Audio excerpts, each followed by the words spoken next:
Good evening. Good evening mga igan. Ito na naman si Manang Bisaya. Nandito sa aking halamanan. Ayan ang aking mga sitaw ngayon. Oh, haharbisin ko siya. Oh, ang dami nila no.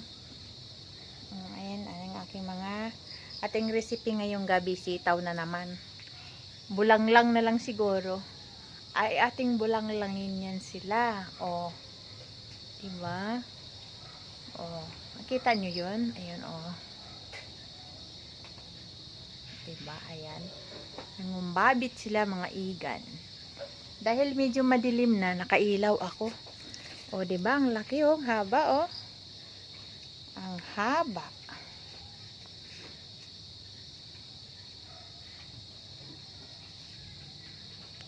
Okay. Bye-bye you.